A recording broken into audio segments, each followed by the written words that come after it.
विघ्न विनायक गणेश जी की उत्पत्ति का वर्णन। सूत जी कहने लगे, इस प्रकार स्तुति करके देवता शिव जी के सामने उपस्थित हुए तो शंकर भगवान ने उनकी ओर देखा। आनंद पूर्ण आंसुओं से देवों ने फिर प्रणाम किया। शिव ने कहा कि हे देवों, तुम्हारा कल्याण हो। देवता बोले, दैत्यों से हमारा कभी विघ्न न रहे, ऐसी प्रार्थना है। देवों का अपकार करने वाले दैत्यों से हमें कभी भी विघ्न प्राप्त न होवे, यही हम वरदान मांगते हैं। फिर पिनाकी शिव ने गणेश्वर का शरीर धारण किया। गणेश्वरों ने और देवताओं ने संसार के दुख दूर करने वाले गज के से मुख वाले त्रिशूल धारण करने वाले गजानन को देखा। उस समय सिद्ध मुनीश्वर देवता आकाश से फूलों की वर्षा करने लगे तथा गणेश को और महेश को प्रणाम किया। फिर मूर्तमान सुंदर बालक गज के से मुख वाला महेश्वर और अंबिका को प्रणाम करने लगा और शिव ने उसे सुंदर हाथों से उसका आलिंगन किया और उसकी मूर्धा में चुंबन किया और कहा, हे पुत्र, तेरा अवतार दैत्यों के नाश के लिए तथा ब्रह्मवादी द्विजों के उपकार के लिए है। दक्षिणाहीन जो यज्ञ करे उसके यज्ञ में तू विघ्न कर।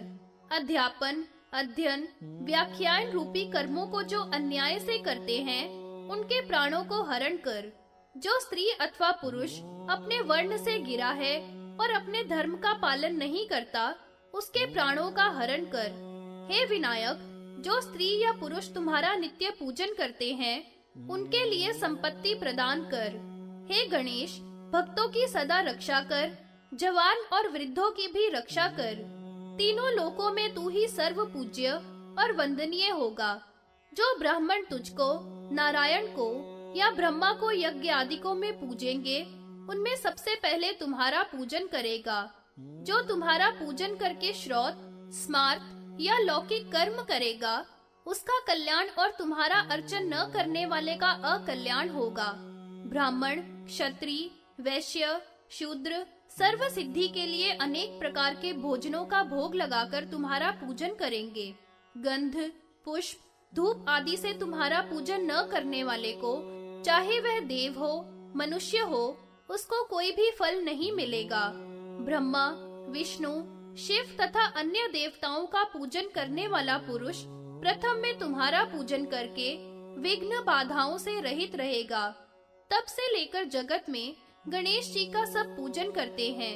वे दैत्यों के यज्ञों का ध्वंस करते हैं। इस प्रकार से स्कंद के बड़े भाई गणेश की उत्पत्ति तुम्हारे सामने वर्णन की। जो इस प्रसंग को पढ़ेगा, सुनेगा और सुनावेगा वही सुखी होगा, इसमें कोई संशय नहीं है। इसका सुनने वाला या प्राप्त करने वाला परम गति को पाता है तथा गणेश्वर के साथ रुद्रलोक में आनंद प्राप्त करता है। शिव तांडव वर्णन।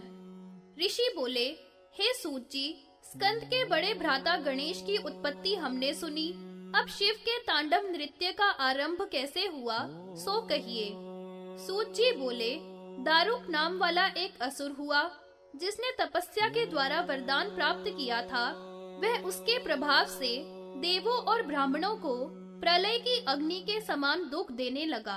दारुक के द्वारा पीड़ित हुए देवता ब्रह्मा, ईशान, कुमार, यम, इंद्र, विष्णु आदि की शरण में पहुँचे और कहा कि हे महाराज, यह दैत्य स्त्री के द्वारा वध करने योग्य है। तब ब्रह्मादिक सभी स्त्री बनकर उससे लड़ने गए, परंतु उन सबको उस दैत्य ने ताड़ित करके भगा दिया। देवता पुनः ब्रह्मा जी के पास गए और स्तुति करने लगे। ब्रह्मा जी तब देवेश शिव जी के पास पहुँचे और प्रणाम करके बोले, हे भगवन, स्त्री के द्वारा यह असुर वध होगा, ऐसे इस दारुक से रक्षा कीजिए। यह सुनकर शिव जी हंसते हुए गिरिजा पार्वती से बोले, हे कल्याणी, जगत के हित के लिए और स्त्री के द्वारा वध योग्य इस दारुक को मारने के लिए तुमसे प्रार्थना करता हूँ। ऐसा सुनकर देवी पार्वती एक अंश से महेश्वर के शरीर में प्रवेश कर गई। इस भेद को इंद्र आदि देवताओं और ब्रह्मा ने नहीं समझा। देवी को शिव के पास पूर्ववत बैठी देखा, क्योंकि वे सब देवी की माया से मोहित हो गए। पार्वती ने शिव के शरीर में प्रवेश करके उनके कंठ में स्थित विष से अपना शरीर धारण किया, जो काले वर्ण वाला हुआ। शिव ने तब हृदय में उनको ऐसा जानकर अपने तीसरे नेत्र से उन्हें बाहर उत्पन्न किया। उस समय दैत्यों के नाश के लिए और भवानी और भोलेश्वर की तुष्टि के लिए विष से काले कंठ वाली उस काली के दारुण रूप को देखकर डर के मारे देवता व सिद्ध लोग भागने लगे। उस काली के ललाट में तीसरा नेत्र है, ललाट में चंद्र रेखा है, कंठ में कराल विष का चिन्ह है, हाथ में भयंकर त्रिशूल है, नाना प्रकार के आभूषण हैं, दिव्य वस्त्र धारण किए हुए हैं। इसके बाद ऐसी देवी ने पार्वती की आज्ञा से देवताओं को दुख देने वाले ब्रह्म दारुक असुर को मार दिया, परंतु उसके क्रोध की ज्वाला से संपूर्ण लोक जलने लगा। उसके क्रोध शांति के लिए शिव ने शमशान में बालक का छोटा रूप धारण किया और बच्चे के समान रोने लगे। भगवान की माया से मोहित हुई वह देवी उस बालक को उठाकर पुचकार कर अपने स्तनों से दूध पिलाने लगी। शिव रूपी बालक ने दूध के साथ ही उसके क्रोध का भी पान कर लिया। उसके उस क्रोध से 8 मूर्ति हुई, जो क्षेत्रपाल कहलाई।